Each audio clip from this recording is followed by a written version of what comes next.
Welcome back to Let's Play Wing Commander 3. You're jumping to the new system, what that's called. The Torgo system, and Confed seems to have some big plans for us. So let's go see what that's all about.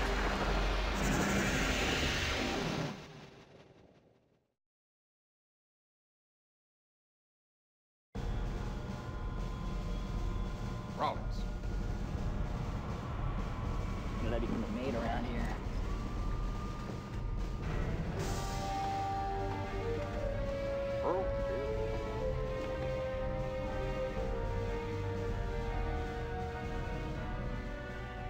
An honor and a privilege having you aboard, Admiral. Pleasure, Captain. Thank you. Sir? Ah, well, look like a good bunch. Well, the legendary Colonel. It's good to see you again. Thank you, Admiral. Score points with the Admiral. I'm gonna choose not to be a douche here. We're all equal here.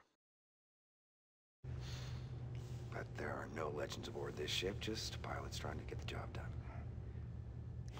Well, I'm not sure such modesty becomes you, Colonel. Let's see if we can add to the legend. I've brought my own cook on board, so let's see if we can get some decent food.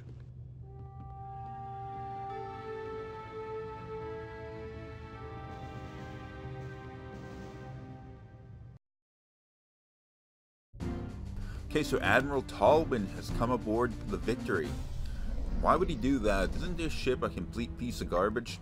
He seemed to have talked it up a little bit in his briefing with Blair back in the beginning of the game. I can't actually believe that he's very fond of this ship. I don't think we're going to find anyone, but I'm going to go and check.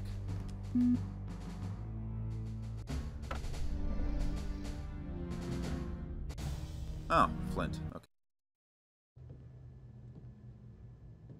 Oh, it must seem like old home week to you. First the Kilrathi Prince, and now Admiral Tolwin will be next. Sorry, I know who you're thinking about. Do you? You must be a mind reader.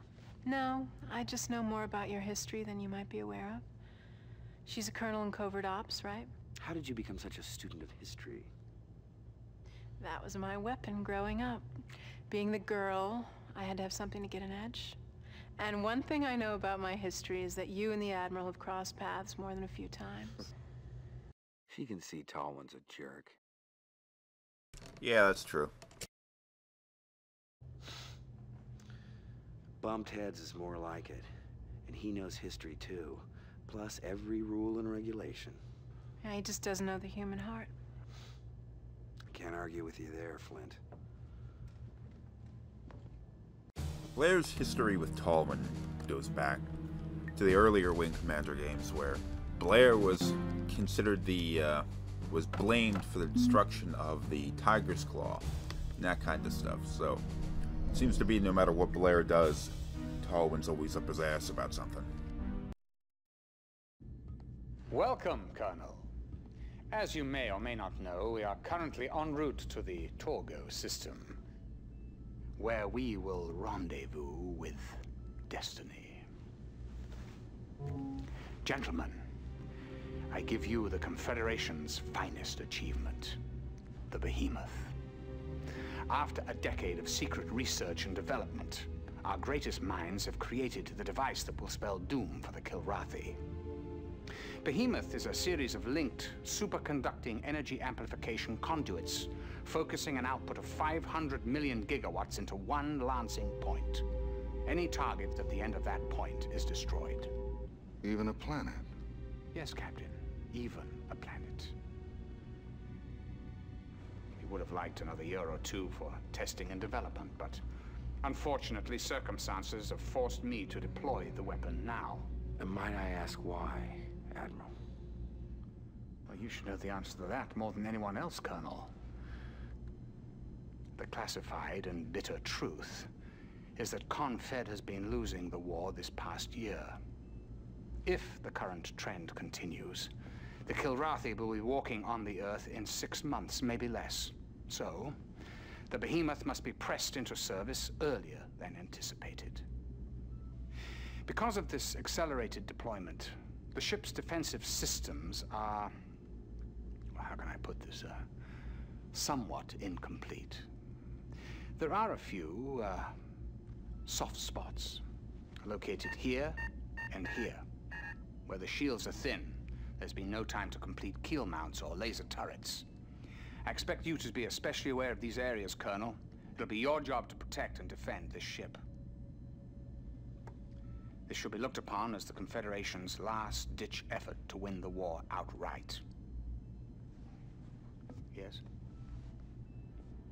Yes, thank you. I understand. Thank you. Well, the download is complete. We have arrived at Torgo, gentlemen, where I had hoped for a nice, smooth rendezvous with the Behemoth. But as is their wont, the Kilrathi have spoiled the party. Colonel, this is undoubtedly the most important mission you've ever flown in your life. You must defend the Behemoth at all costs. I want a magnum launch. All fighters up. Are we clear? Yes, sir.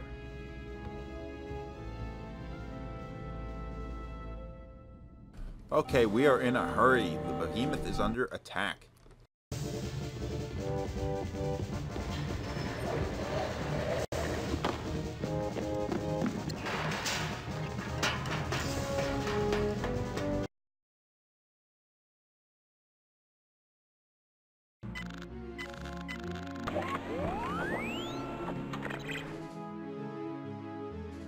Okay, we're going to be taking off with Flint as our wingman. No, we didn't get a choice there, just the way it's going to have to be. But we're going to see some other pilots as we fly ahead. Now, this is a bit of a change. Tolwin is admitting now that we are in fact losing this war, despite the fact that we've been kicking a lot of ass recently. Break and attack. Taking it to him. We've been kicking a lot of ass recently, but we're still losing the war. And maybe this was the reason why, well, this is definitely the reason why Tolwin decided to send Blair to the Victory as opposed to keeping him in a more valuable position. Oh, jeez, I just crashed into that. Ah, jeez, I crashed into that one, too.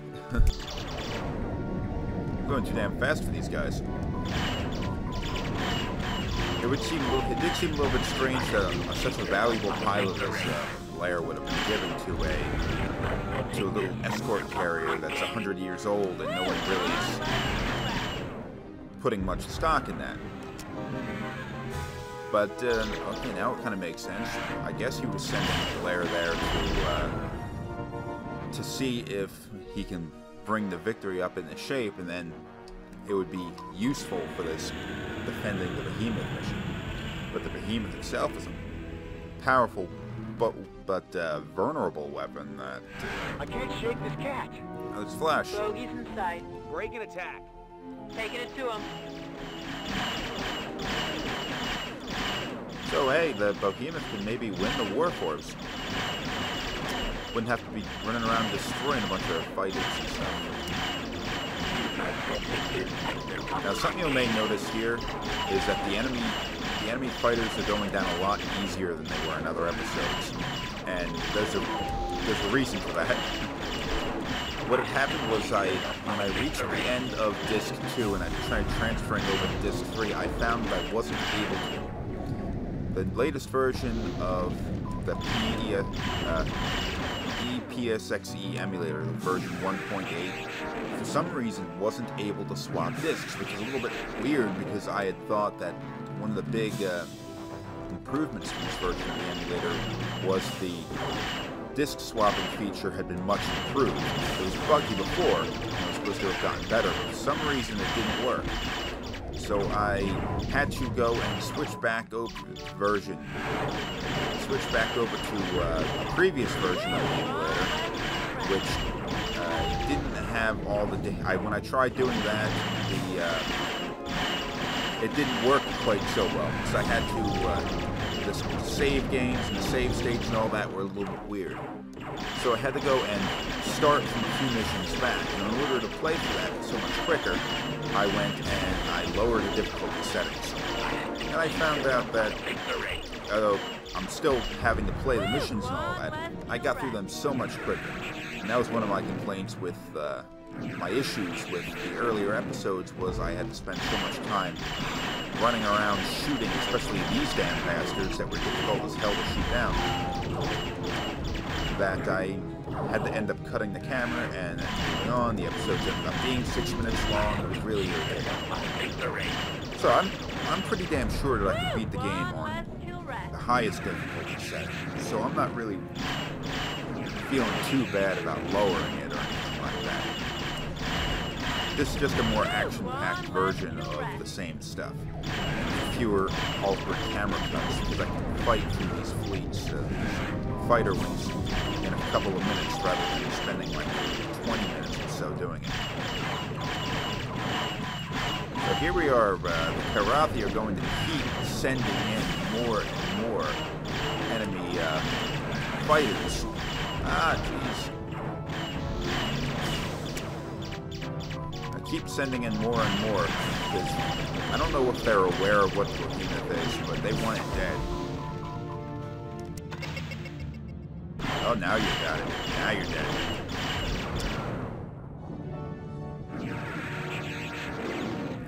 Jump buoy out there, right? Maybe that was. Dude. We also have 2 wingmen on this wall. Flash is our wingman. I mean, I'm sorry, not Flash. Flint. Flint is on our wing, and Flash is in this area as well. But it's the first time that we're playing through here, and we have 2 wingmen, essentially, instead of just 1.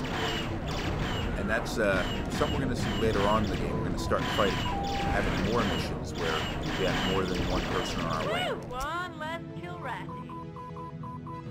Oh, I almost shot Flint down.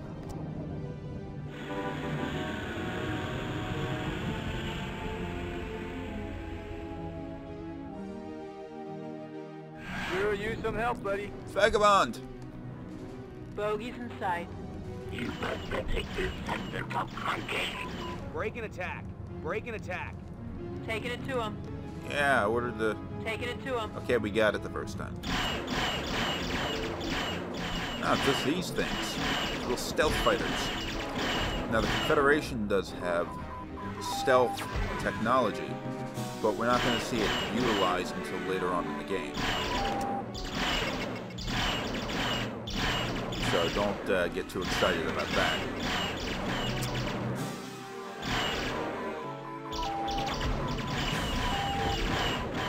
One less kill rat. That was so me. Mission objectives accomplished. Okay, mission objectives accomplished. Let's move on where we can rendezvous with the behemoth. Holy shit, that thing's a big son of a bitch. Jeez, look how big it is, how long it takes to approach. If I throw the afterburner on. Oh, don't collide with it. No. Ah. You're gonna find that this thing is so big that it extends beyond the draw distance of the game. Look at that. We see pop-in on parts of the ship. That is ridiculous, isn't it? This thing is huge. Freaking huge. No wonder it took 10 years to build. Well, anyway, we can engage autopilot.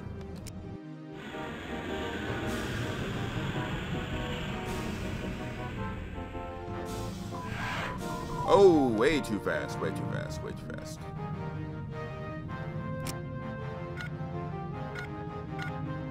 What's your status? Whoops. Sit pretty, sir.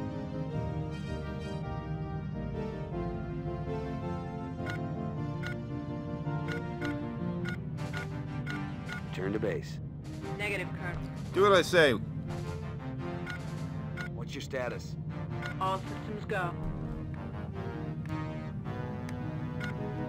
Need clearance, TCS Victory. Colonel, just confirm my belief that you and the Victory were the correct choices in this undertaking. The behemoth requires some light maintenance prior to moving out, so we won't be leaving the system just yet. You're cleared for landing, Colonel. Okay, I can't really see what's being highlighted in the communications channel. That's why I had that weird little talking to the wrong people.